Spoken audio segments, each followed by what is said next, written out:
जय श्री राधे। क्या आप जानते हैं आपने पिछले जन्म में किनकी साधना की थी? आपने पिछले जन्म में जब साधना की थी तो इस जन्म में वही साधना आपकी दिव्य शक्तियां बन के आपकी मदद करती है। आपको जब भी कोई प्रॉब्लम्स आती है तो वो दिव्य शक्ति आकर के आपकी मदद करती है। आपने श्री राधा रानी की भक्ति की है तो इस बार आपको 3 संकेत मिलेंगे, और तीनों संकेत में से अगर तीनों ना मिले तो एक तो डेफिनेटली आपको मिलेगा। बताया जाता है वो काफी भाग्यशाली लोग होते हैं जिनको ये तीनों संकेत प्राप्त हो जाते हैं। अगर आपको तीनों हुए हो तो हमें कमेंट्स में जरूर बताइएगा। बताया, क्या आप जानते हैं कि आप इस पृथ्वी पर पहली बार जन्म लेकर के नहीं आए? आप इससे पहले कितनी बार जन्म लेकर के आ चुके हो? बताया, आपने किसी जन्म में कौन से भगवान की क्या साधना की थी? आपको तो याद नहीं है, हमें भी याद नहीं है। हमने पिछले जन्म में कृष्ण की साधना की थी या फिर शंकर भगवान की साधना की थी, वो नहीं पता। अभी का पता है अभी हमने किन की साधना की, फिर कैसे साधना की।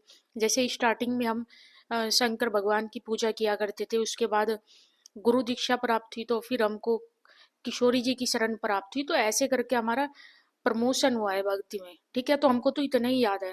बाकी आप अपना जरूर बताइएगा आपने पहले किन की साधना की, अब किन की साधना करते हैं, जरूर बताना।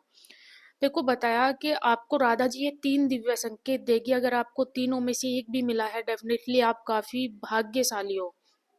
सबसे पहला संकेत, अगर आपकी सुबह 3 से 5 के बीच आंखें खुलती है, आपको पता है आपको कोई काम नहीं, आपने कोई अपना टाइम भी नहीं सेट किया, आप नॉर्मल व्यक्ति हो और आपको सुबह लेट ही उठना होता है क्योंकि आपके लिए कोई काम नहीं, लेकिन बिना रीजन के आपकी सुबह 3 से 5 के बीच आंखें खुल जाती है, तो ये वो दिव्य और अलौकिक शक्तियां होती है श्री जी की, कि वो आपको जगा रही है।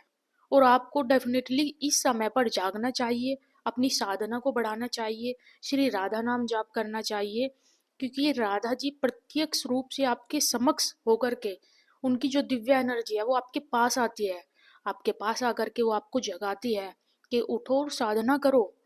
लेकिन आप 3 से 5 के बीच उठ तो जाते हो, लेकिन फिर वापस से शायद सो जाते होगे। कमेंट्स में जरूर बताना जिनकी आंखें खुलती है वो सो जाते हैं या फिर उठ करके साधना करते हैं। जो साधना करते हैं तो हम ये कहेंगे कि वो अपने सही मार्ग पर है। और अगर जो भक्त ऐसे करते हैं कि उनको आंखें खुली, थोड़ी देर के लिए बैठे और फिर वापस से सो गए, उनको मालूम है काम तो कुछ है नहीं, तो फिर आपके लिए दुर्भाग्य है, आप ऐसा ना करें। राधा शरण में है तो, और आपको बिना रीजन के 3 से 5 के बीच में आंखें खुल रही है तो डेफिनेटली आपको उठना चाहिए, उठ करके आपको साधना करनी चाहिए श्री राधा नाम जाप की सुबह 3 से 5 के बीच। उसके बाद देखिएगा राधा जी की आपको कितनी ब्लेसिंग्स प्राप्त होती है। अगर पहले वाला संकेत आपको प्राप्त हो रहा हो तो जरूर बताना।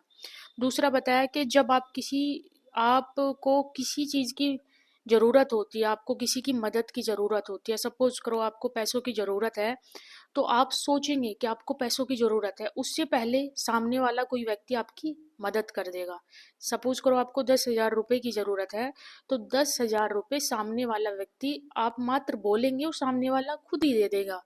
तो ये पता चलता है कि श्री जी की जो दिव्य शक्तियाँ डेफिनेटली वो हमारे लिए काम कर रही है। राधा जी की जो शक्तियाँ है ना, जो दिव्य शक्तियाँ है, वो किसी व्यक्ति के रूप में आकर के आपकी मदद कर रही है। आपको जिस भी चीज की जरूरत है वो पूरा हो जाती है।